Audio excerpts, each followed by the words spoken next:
Hi everyone, welcome to English Lens channel. I am Chandan here to teach you this article taken from the Times of India as usual. If you feel that you can learn something from my videos and you believe my effort is worthy of praise, please consider subscribing to my channel. I am eager to see thousands subscribers as soon as possible on my channel. So let's get started for today. तो चलिए इस article को हम लोग देखते हैं। इसका नाम है डेथ्स फोरटोल्ड। डेथ्स का मतलब क्या होता है? मृत्यु। फोरटोल्ड का मतलब क्या होता है? पूर्वानुमान, यानी मृत्यु का पूर्वानुमान। ठीक है। Cancer patient dies in Delhi as hospitals turn him away. Why this happens is none but no one cares. Cancer patient मतलब कैंसर के रोगी, डाइज मतलब मरते हैं, कहाँ? दिल्ली में। एज हॉस्पिटल्स, क्योंकि hospitals turn him away. Hospital क्या करते हैं? टर्न हिम यानी उनको वापस भेज देते हैं। अवे, ठीक है। टर्न हिम अवे का मतलब वापस कर देना, भेज देना। ठीक है। Why this happens is none. ये क्यों होता है? व्हाई मतलब क्यों, दिस मतलब यह, हैपेंस मतलब होता है, इज नन ये जानी हुई बात है। ठीक है। बट नो वन केयर्स, लेकिन नो वन मतलब कोई भी नहीं, केयर मतलब इस बात का केयर करता है, मतलब इसकी देखभाल करता है, मतलब कोई किसी को इस चीज़ की पड़ी हुई नहीं रहती है। और लोग सोचते हैं कि चलो, लोग का मतलब जो हॉस्पिटल में है या फिर अन्य लोग भी कि जो हो रहा है होने तो रहने दो। ठीक है। अब आजकल बेसिकली क्या है कि आजकल का जो एरा है, युग है, वो ऐसा ही है, किसी को किसी की पड़ी नहीं रहती है। कोई किसी के बगैर मतलब कोई मर जाए या किसी के लिए कुछ हो जाए तो लोग केयर नहीं करते हैं। लोग बस ये सोचते हैं कि किसी तरीके से हमारा अच्छा हो, बस। तो वही बातें हैं बेसिकली, इसके बारे में दिया हुआ है। तो चलिए इस पैराग्राफ को हम लोग पढ़ते हैं। ठीक है, देखते हैं क्या है। तो चलिए देखते हैं इस आर्टिकल में क्या है। A 46-year-old cancer patient from Uttarakhand was admitted to Delhi state cancer institute on March 16। एक 46 साल के कैंसर पेशेंट को, जो कि उत्तराखंड से थे, यहाँ पे वॉज प्लस वर्ब का थर्ड फॉर्म है, तो ये पैसिव वॉइस में होगा। ठीक है, क्योंकि वॉज एक एक्सिलरी वर्ब है और एक्सिलरी वर्ब के बाद डायरेक्ट अगर वर्ब का थर्ड फॉर्म आता है तो वो पैसिव वॉइस में होता है। ठीक है। तो उत्तराखंड से थे, उनको एडमिट किया गया था, यानी प्रवेश दिया गया था। किस में? दिल्ली स्टेट कैंसर इंस्टीट्यूट में। कब दिया गया था? 16 मार्च को। He died on March 30। वो उनकी मृत्यु हो गई कब? 30 मार्च को। Over March 28-29 AIIMS Safdarjung and GB Pant refuse him treatment. 28 और 29 मार्च को एम्स, जो कि सफदरजंग में है, सफदरजंग दिल्ली में है, और जीबी पंत भी हॉस्पिटल का नाम है, इसने रिफ्यूज़ कर दिया था। रिफ्यूज़ मतलब मना कर देना। ठीक है। तो रिफ्यूज़ सेकेंड फॉर्म है, ये दोनों सब्जेक्ट हैं, एम्स सफदरजंग और जीबी पंत दोनों सब्जेक्ट हैं। इसके बाद वर्ब का सेकेंड फॉर्म आया है, तो सिंपल पास्ट टेंस। तो इन दोनों अस्पतालों ने मना कर दिया था। किसको? हिम मतलब उनको। कौन? उनको मतलब जो कैंसर पेशेंट थे उनके ट्रीटमेंट को, मतलब उनके इलाज के लिए मना कर दिया था कि नहीं, हम यहाँ नहीं करेंगे इलाज। ही रिटर्न टू DSCI, तो उनको वापस कर दिया गया। कहाँ पे? तो DSCI में। रिटर्न ही के बाद सेकेंड फॉर्म है वर्ब का। ठीक है। तो ये सिंपल पास्ट टेंस में होगा, तो उनको वो वापस हो गए थे DSCI में। DSCI मतलब दिल्ली स्टेट कैंसर इंस्टीट्यूट। ठीक है। एंड डायड आवर्स लेटर, और फिर उनकी मृत्यु हो गई। फिर से यहाँ पे क्या है, इसका सब्जेक्ट कॉमन है। ही दो वर्ब है, एक रिटर्न्ड और एक डायड। ठीक है। दोनों वर्ब का सेकेंड फॉर्म है, यानी दोनों सिंपल पास्ट टेंस में, और इन दोनों का सब्जेक्ट कॉमन है ही। ठीक है। तो he returned and he died, तो उनको वो वापस हो गए DSCI में, और फिर उनकी मृत्यु हो गई आवर्स लेटर मतलब घंटों बाद। ठीक है। What the patient faced in his last hours, the trauma his wife went through, and Delhi government's statement on the tragic incident all bring into sharp and painful focus everything that's wholly wrong, brutal and callous in the state of emergency care and in the life care across hospitals। तो ये long sentence है, इसको हम लोग देखते हैं एक एक करके, ठीक है, कि क्या क्या इसमें है। तो पहले है कि what the patient faced. What मतलब जो कुछ भी है ना, जो भी। व्हाट मतलब क्या। तो यहाँ पे क्योंकि व्हाट क्वेश्चन पूछने का काम नहीं किया जा रहा है, तो ये यहाँ पे WH क्वेश्चन का काम नहीं कर रहा है। व्हाट मतलब ये रिलेटिव प्रोनाउन का काम कर रहा है, ठीक है। तो जो भी पेशेंट ने फेस किया, सामना किया, ठीक है। फिर यहाँ पे सब्जेक्ट के बाद वर्ब का सेकेंड फॉर्म है, ठीक है। तो सामना किया कहाँ है, इन हिज लास्ट आवर्स, उन्होंने अपने अंतिम घंटों में। The trauma his wife went through, फिर यहाँ पे ट्रॉमा मतलब आघात, ठीक है, दुख जो उनकी पत्नी ने झेला, सहा। वेंट थ्रू मतलब जिससे वो गुजरी, ठीक है। तो गुजरना मतलब दुख से अगर आप गुजर रहे हैं मतलब क्या, जो दुख को झेल रहे हैं, ठीक है। तो दुख जो उन्होंने झेला, ट्रॉमा मतलब आघात, दुख होता है, ठीक है। And Delhi governments statement on tragic incident, और दिल्ली गवर्नमेंट का जो वक्तव्य था, स्टेटमेंट मतलब जो उन्होंने कहा था, किस पर, ट्रेजिक मतलब दुखद, इंसिडेंट मतलब घटना पे, इस दुखद घटना पे। All bring into sharp, all bring into sharp का मतलब होता है क्या, ब्रिंग इनटू का मतलब होता है लाना, ठीक है। और शार्प मतलब तेज, ठीक है। तो सबको सब काफ़ी तेज रूप में आया, तेज रूप में, सब तेज रूप में आने का मतलब सब इस पे फोकस डालने लगे, इस घटना पे, ठीक है, हुआ तो। एंड पेनफुल फोकस, और पेनफुल मतलब दुखद, और फोकस मतलब ध्यान देना, एवरीथिंग सभी चीज़ों पे। दैट्स होली रॉन्ग, जो कि सारा गलत था, ठीक ठीक है। ब्रूटल मतलब निर्दयी था, क्रूर था, और कैलस मतलब कठोर था।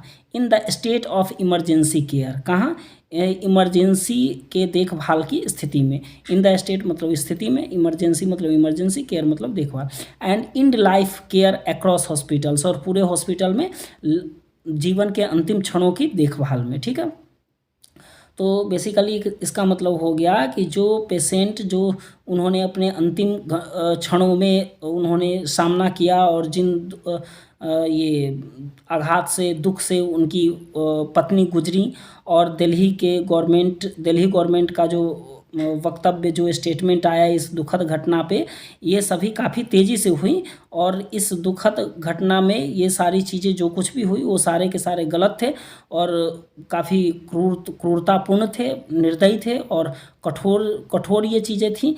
इन द स्टेट ऑफ, किस स्थिति में, तो इमरजेंसी के देखभाल, इमरजेंसी में जब देखभाल किया जाना चाहिए था उसकी स्थिति में, और उसके बाद जो एंड लाइफ यानी अंतिम क्षणों के देखभाल की स्थिति में पूरे हॉस्पिटल में, ठीक है। तो ये पहला पैराग्राफ था। अब हम लोग सेकेंड पैराग्राफ पे चलते हैं। सेकेंड पैराग्राफ है पेशेंट्स नीड्स। पेशेंट मतलब रोगी, रोगियों का एपोस्ट्रोफी एस है, ठीक है। तो रोगी लोगों का, या वैसे तो प्लुरल नहीं है ये, तो प्लुरल होता तो पेशेंट्स होता, लेकिन पेशेंट है ओनली, और वो एपोस्ट्रोफी एस है। वो एपोस्ट्रोफी एस जो लगता है वो प्लुरल बनाने के लिए यूज़ नहीं होता है, वो रिलेशन को दर्शाता है, ठीक है। अगर डायरेक्ट एस लगा होता तब वो प्लुरल होता, ठीक है।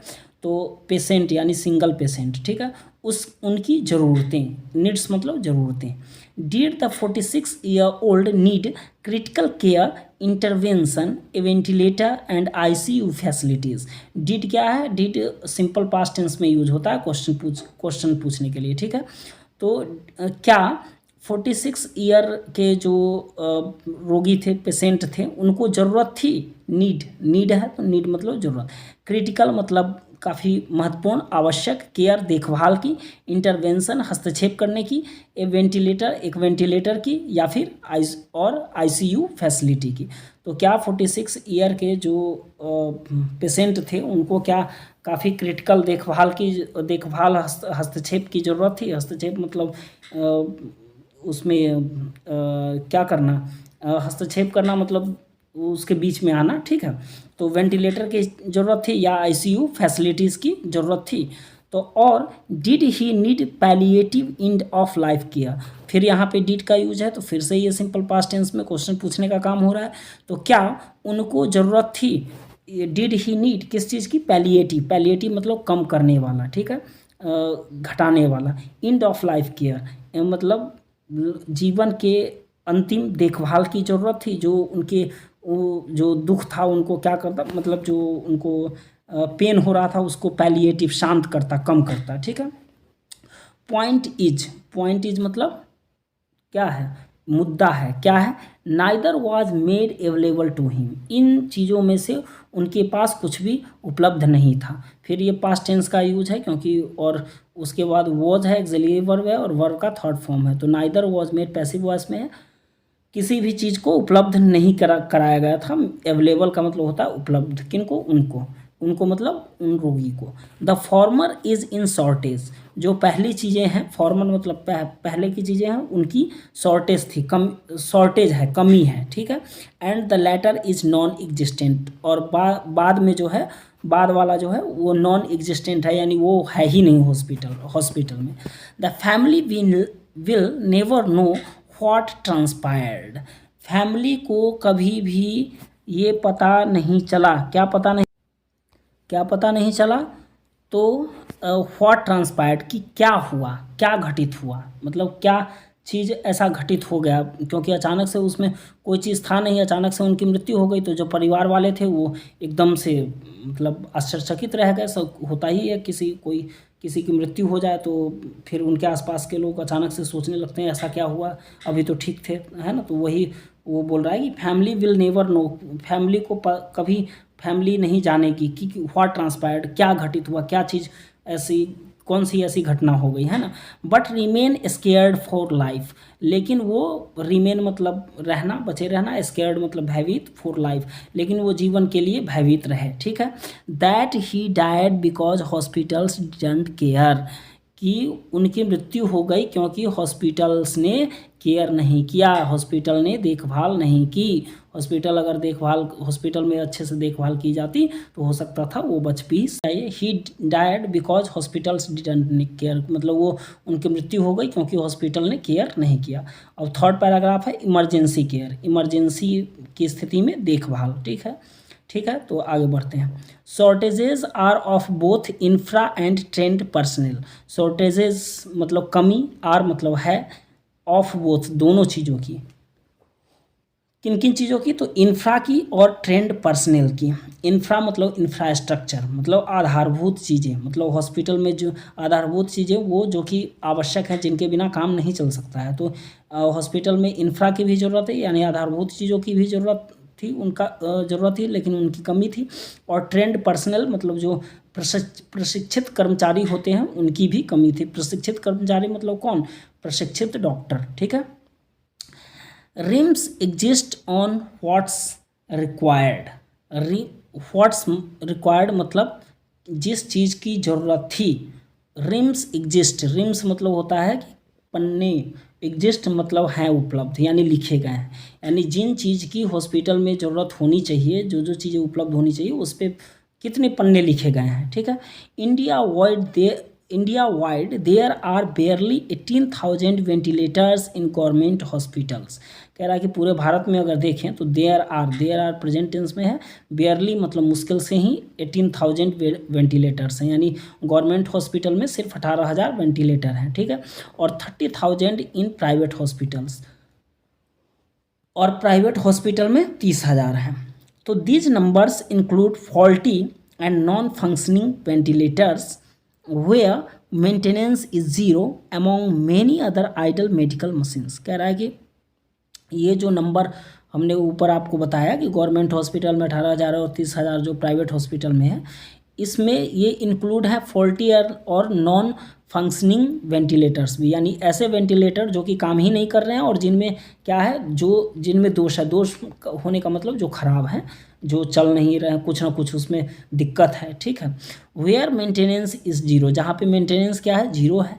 Among many other idle machine medical machines, among मतलब के बीच, मेनी मतलब बहुत सारे, दूसरे अदर मतलब दूसरे, आइडल मतलब निष्क्रिय मतलब जो काम नहीं कर रहा हो, मेडिकल मतलब मेडिकल से संबंधित, मशीन मतलब मशीन, यानी बहुत सारे दूसरे जो मेडिकल मशीन हैं वो क्या है, आइडल हैं, यानी निष्क्रिय हैं, जो काम नहीं कर रहे हैं, उनके बीच में ये ऐसे वेंटिलेटर भी है। यानी कहने के लिए 48,000 है, लेकिन इसमें भी बहुत सारे ऐसे हैं जो कि जिनमें कुछ ना कुछ कमी है और कुछ थोड़े बहुत सही भी हैं, तो वो काम ही नहीं करते, चलते ही नहीं।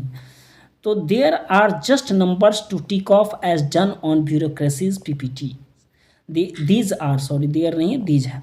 दीज आर, ये तो केवल क्या है, जस्ट मतलब केवल नंबर है, संख्या है, टिक ऑफ करने के लिए, टिक लगाने के लिए। एज डन, कि जैसे कर दिया गया हो इन चीज़ों को। कहाँ?